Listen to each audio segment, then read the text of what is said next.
Welcome back to sqadia.com, and my name is Mohammad Usama, and today we are talking about cellular reactions to injury. The topic that we are going to cover right now is necrosis. So we talked about apoptosis. There are a few similarities between necrosis and apoptosis as we discussed in the previous section, but there are also pretty significant differences as well. The most important difference is that apoptosis is a programmed cell death, whereas necrosis is actually in response to any type of injury.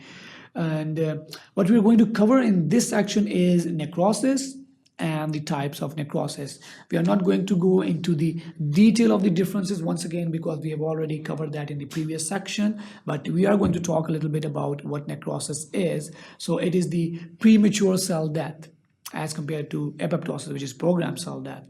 And it is a sum of degradative and inflammatory reactions occurring after tissue death caused by cell injury, whereas as we discussed in apoptotic cell death or apoptosis, there was no inflammatory reaction. And once again, it is a passive form of cell death. It does not require energy, whereas apoptosis was an active type of cell death and it required energy.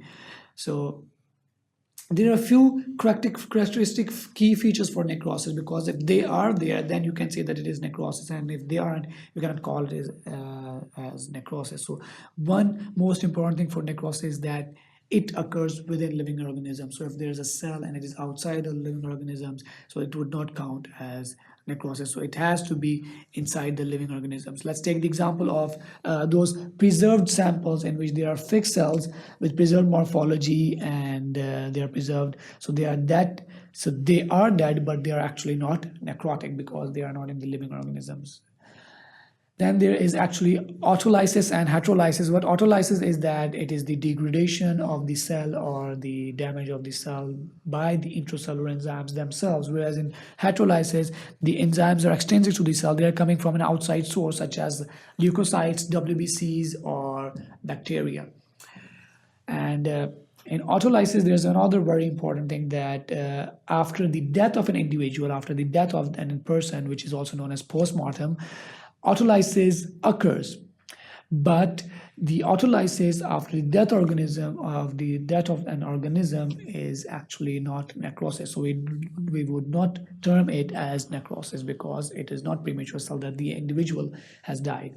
So there are different types of necrosis, and first of all, we will start off with the coagulative necrosis. It occurs in response to ischemia, and obviously if there's ischemia, then there is hypoxia, and this usually occurs in areas where there is poor blood supply, or where the organs are actually applied by and arteries, and they do not have a very good collateral circulation, such as in the heart and kidney. And you see that there are very common coronary artery diseases in the heart and similarly in the kidneys as well.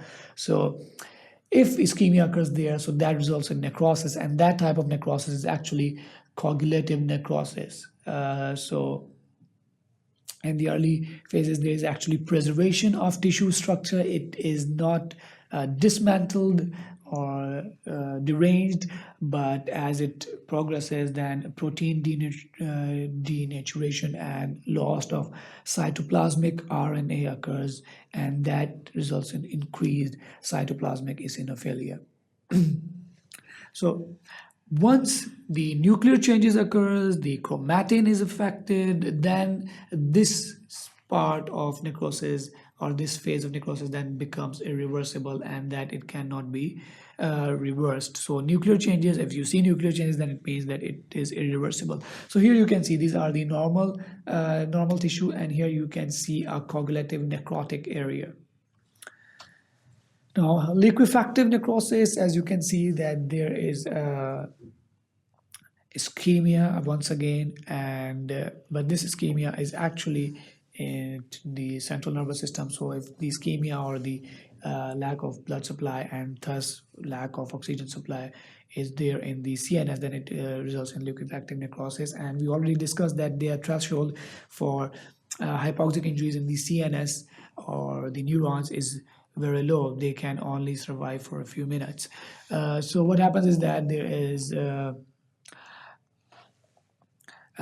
liquefaction by autolysis. Autolysis is actually the degradation by the intracellular enzymes, and it is characterized by tissue digestion, softening, and liquefaction, and that is why it is known as liquefactive necrosis. And it can also occur in infections by the formation of pus. So if you see that there's pus formation and there's an infection, that is also an example of liquefactive necrosis. So it is not essentially only the ischemic cell injury to the neurons on the central nervous system.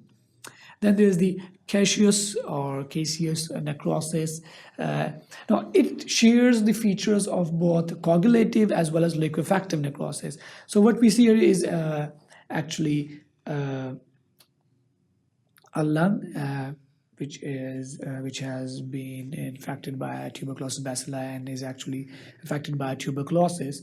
So this type of necrosis, or the caseous necrosis, is seen commonly in tuberculosis granulomas.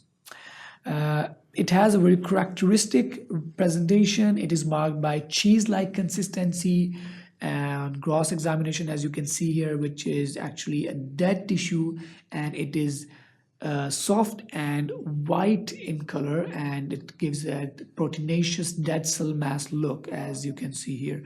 So this is actually a caseous necrosis area, and the appearance is actually amorphous eosinophilic appearance. Now, gangrenous necrosis. So what is gangrene? It actually occurs in response to vascular occlusion. The blood does not go there, and then necrosis starts. Obviously, no blood, no nutrition, no oxygen, no food or glucose. So then obviously necrosis and cell death and tissue death ultimately occurs. And the most common parts which are actually affected by gangrenous necrosis or the gangrene is in the lower extremity and in the bowels or in the intestines, etc. So there are two types of gangrenes. One is the wet gangrene, as you can see in this picture. This is a wet gangrene, and a dry gangrene, which is as you can see in this picture. So in a wet gangrene, it is complicated by infective heterolysis, heterolysis because of the infection, and there are the extracellular or the different type of enzymes, digestive enzymes, which are actually coming from outside the cell, and liquefactive necrosis, as we already discussed, which is also common in CNS ischemia. And then here we have a dry gangrene. There is a coagulative necrosis as compared to liquefactive necrosis, and there is no liquefaction here. Now, fibrinoid necrosis, and it is associated with immune-mediated vascular change. So there is a role of immune response in this as well. So what happens is that there is deposition of fibrin-like proteinaceous material in the walls of the arteries and arterioles, as you can see here. And it is the example, or the clinical example for this, would be immune vasculitis, which is actually the inflammation of the walls of the blood vessels, and it is actually in response to the immune response to the normal tissue of the body. Or you can also observe this in this representation, or the fibrinoid necrosis, in patients with malignant hypertension.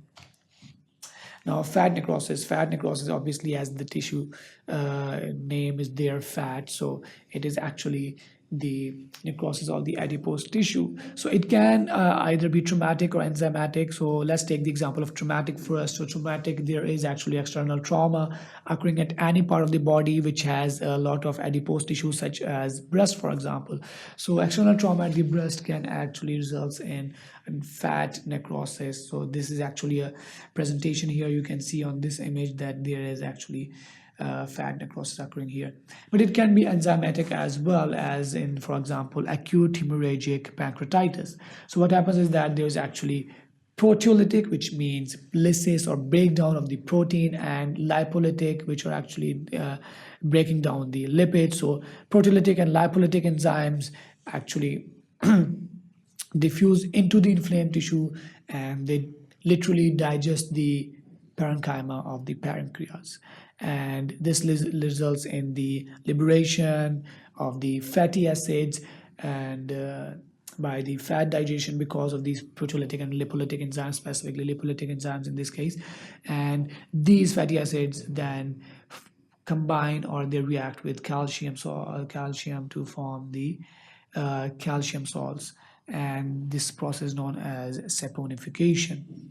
And then the vessels, the blood vessels, they are also eroded, which results in hemorrhage in the area as well. Hemorrhage, which is actually the presence of blood. So what we talked about was necrosis. What is necrosis, and what are the steps of necrosis, and what are actually the different types of necrosis, and how is it different. We also reviewed how is it different from apoptosis. So that was the second last part of this series of cellular reactions to injury. I hope you learned thing or two about necrosis, and stay tuned and keep on watching sqadia.com.